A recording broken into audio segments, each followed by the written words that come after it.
రెడ్డి గారు రాజు శ్రీధర్ గారు జాయిన్ అయ్యారు. ఒక్కసారి ఆది శ్రీనివాస్ గారు. శ్రీధర్ గారు ఒక్క కన్విన్సింగ్ రీజన్ చెప్పండి. అసలు 20 మంది కాంగ్రెస్ నాయకులు ఎందుకు బీఆర్ఎస్ తో కేసీఆర్ తో టచ్ లో ఉంటారు? మిమ్మల్ని మీరు కన్విన్స్ చేసుకునే రీజన్ ఒకటి చెప్పండి. మీరు ఒక కన్విన్సింగ్ రీజన్ చెప్పండి. గేట్లు ఎత్తేసాం అన్న తర్వాత కూడా ఒక ఎమ్మెల్యే జాయిన్ పోవడం కారణం ఏంటి?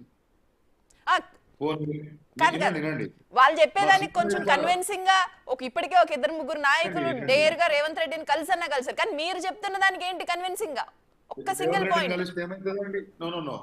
రేవంత్ రెడ్డిని కలిస్తే ఆయన ఏమన్నా పాకిస్తాన్ ప్రధాన తెలంగాణ రాష్ట్ర ముఖ్యమంత్రి శ్రీధర్ రెడ్డి గారు, మీరు సిట్టింగ్ ఎంపీ ఒక ఎంపీకి టికెట్ ఇచ్చిన తర్వాత కూడా వాళ్ళు టికెట్ కాదనుకుని ఆ పార్టీలోకి వెళ్ళి టికెట్ తీసుకున్న సందర్భం కూడా మనం చూసాం రాష్ట్రంలో.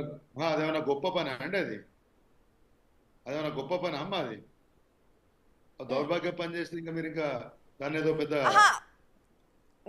దౌర్భాగ్య పని. ఒక్క విషయం రూపా గారు వినండి, we are in politics, we are in public life, we have some morals at least.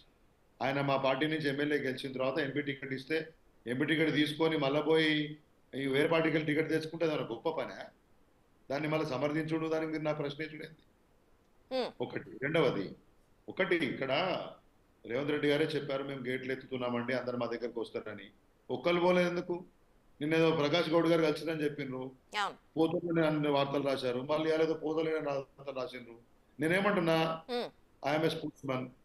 ఇప్పుడు మాకేమన్నా, నేను ఒలింపిక్ అసోసియేషన్ లో కూడా పనిచేస్తాను, ఏమైనా అవసరం ఉంటే ఒక డెలిగేషన్ తోటి పోయి చీఫ్ మినిస్టర్ కలుస్తా, అయితే కలవద్దా? గురించి కాదు ఇక్కడ రాజకీయ పార్టీలలో పద్ధతులు మార్చుకోవడము, బాట మార్చుకోవడము, అభిప్రాయాలు మార్చుకోవడము అది కామన్ అయి ఉండొచ్చు. కాకపోతే మీరు అన్న ప్రశ్న కరెక్ట్, మీరు చెప్పినవన్నీ కామనే. అదే అంటున్నా, ఒక కన్విన్సింగ్ రీజన్ చెప్పండి. 20 మంది కాంగ్రెస్ ఎమ్మెల్యేలు బీఆర్ఎస్ లీడర్ తో టచ్ లో ఉండడానికి ఒక కన్విన్సింగ్ రీజన్ చెప్పండి. I have a simple answer. మా దగ్గర నుంచి ఒక 25 మందో 30 మందో వస్తారని కోటరెడ్డి గారు చెప్పారు కదా మొన్న మంత్రి గారు. వారు చెప్పిన ఏ లాజిక్ తో చెప్పినారో గదే లాజిక్ తోటి మాతో కూడా వచ్చింటారు. ఓకే, అంతే, ఇంకేమున్నది అట్లే answer. Whatever logic you understand or interpret according to the comments made by the state honourable minister Kotareddy, same applicable to also. ఏముందంటే కాబట్టి ఒకటండి, ఇక్కడ మిమ్మల్ని మీరు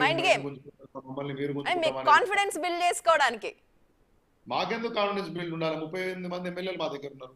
ఈవెన్ టుడే మీకు కాంగ్రెస్ కండువా కప్పుకున్నటువంటి ఎమ్మెల్యేలు కూడా, వాళ్ళు కూడా టెక్నికల్ గా మా వాళ్ళే. ఇంతవరకు ఉంటేనా ఇటు ఉంటారు, లేకపోతే ఉన్న ఉద్యోగం పోతుంది, అంతే.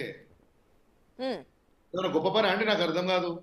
సిట్టింగ్ బీఆర్ఎస్ ఎమ్మెల్యేని తీసుకుపోయి ఎంపీ ఇప్పుడు మేము మంత్రిని చేస్తున్నాం తప్పంట్రీ, ఓకే తప్పని ఊరంతా చెప్తారు. మరి ఇప్పుడు మేము చేసిన పని ఏంది? మీరు సిపాయి పని చేసినారు. అభ్యర్థులు లేక రాత్రి కండువాలు కప్పి తీసుకుపోయి టికెట్లు ఇచ్చేది గొప్ప పని అనుకుంటే ఎట్లా? ఓకే.